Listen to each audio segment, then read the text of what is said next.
Hi everyone, welcome to Flamboyant Flavors.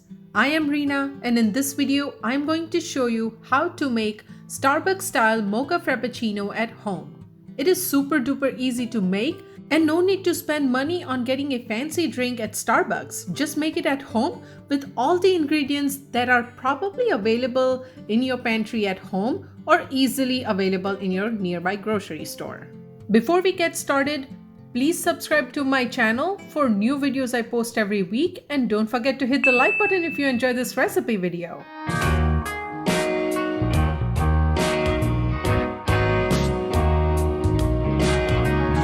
First, in the blender, add half cup of milk. I always add liquid first in the blender because that way it is easy to blend. Then add 2 cups of ice. If you want to go easy on ice, just add half cup less. Then goes in half cup of powdered sugar. I am using instant coffee here and it's easily available in any grocery store. So 2 tablespoons of instant coffee and 1 tablespoon of unsweetened cocoa powder. Also add just 1/8 cup of water. Let's blend everything.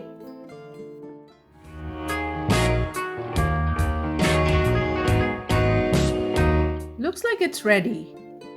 So let's turn off the blender before this gets watery. If you're new to my channel, welcome. Please subscribe and hit that notification bell so you don't miss out any new videos I post every week. And don't forget to hit the like button.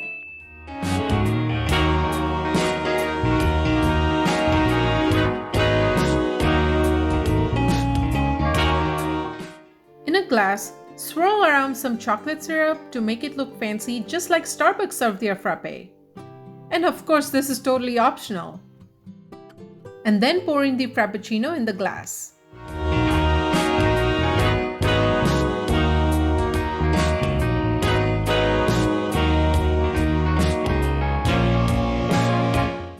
And swirl some whipped cream on top with some more chocolate syrup. Starbucks style mocha frappuccino is ready. Making this venti sized mocha frappuccino at home cost me approximately $1. You probably pay 5 to 6 times more at Starbucks and this doesn't even take 5 minutes to make it at home. So if this recipe saves you $1 or $2, then make sure you say thanks by hitting that like button down below and subscribe to Flamboyant Flavors for future videos. You see how fast this goes? I didn't even get to take a sip of it. I guess I'm gonna have to make more next time. Well, you guys, thank you for watching. Follow Flamboyant Flavors on Instagram and don't forget to tag me. Alright, I'll catch you in the next video with another amazing recipe. Bye!